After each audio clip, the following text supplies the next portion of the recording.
சேஷாத்நாதன். நான் தூத்துக்குடி திருநெல்வேலியிலிருந்து, ஆனால் இருக்கிற சென்னை. அதாவது எனக்கு கல்யாணம், எனக்கும் சரி என் தம்பிக்கும் சரி திருமணமாகி மனைவியே அதிக நாட்கள் கூட்டிட்டு போன டூர் இதான். ஆமா, உண்மையை சொல்லணும்னா, அதாவது எங்க வீட்டுல தான், எங்க வீட்டுல எனக்கு அப்பா, அவங்க அக்கா, அவங்க ஹஸ்பண்ட் எல்லாம் இருக்காங்க. எல்லாம் வயசானவங்க இருந்தாலும் யாரையும் எங்கேயும் விட்டுட்டு போக முடியாத சூழ்நிலை.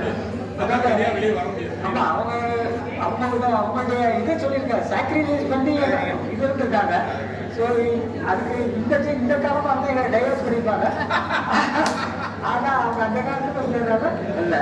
நான் முதல்ல அந்த டூரை வந்தோடனே எனக்கு ரொம்ப சந்தோஷமா இருந்தது. அது சென்னை ஏர்போர்ட் வந்து அவங்க வந்து நான் தான் அசோக் அப்படி கை கொடுத்தாரு. அப்ப நம்பிக்கை வந்தது, சரி சக்சஸ்ஃபுல்லா அந்த டூர் முடிச்சிடலான்னு. இந்த ஆண்டான சக்சஸ்ஃபுல்லா நம்ம டூர் முடிச்சு இன்னைக்கு நம்ம இந்த இந்திய காலைக்குள்ள எல்லாரும் ஒன்னா கூடியிருக்கோம். இந்த எத்தனையோ சென்னை தமிழ்நாட்டில் எத்தனையோ இடத்துல எல்லாரும் வந்திருக்கோம். எல்லாரையும் ஒருங்கிணைச்சு ஒருத்தர் மீட் பண்ண வச்சது அசோக். அவரை வந்து சொன்னாரு, எனக்கு நீங்க சிரிச்ச மொத்தம் தான் பார்த்துருக்கீங்க, கோர மொத்தம் பார்த்தது இருக்கிறாரு. அதனால மல்டிபிள் பர்சனாலிட்டி. அவர் இங்க சிரிச்சுக்கிட்டே இருக்காரு, சர்வ் பண்றாரு, அந்த ரோட்ல வந்து ஆட்டோ பிடிக்கிறாரு.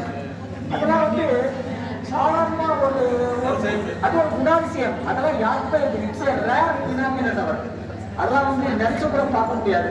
அவர் குடும்பத்தார், இந்த உலகம் எல்லாருமே வீடோடி வரணும், குடும்பத்தோட சீரும் சிறப்பமா இருக்கணும். அதே மாதிரி எல்லாருக்கும் நல்லா இருக்கணும், எல்லாரும் நல்லா இருக்கணும், எல்லாரும் நல்லா இருக்கணும். மறுபடியும் ஒரு சந்திக்க வாய்ப்பு இருக்கிறோம், சந்திக்கிறோம்.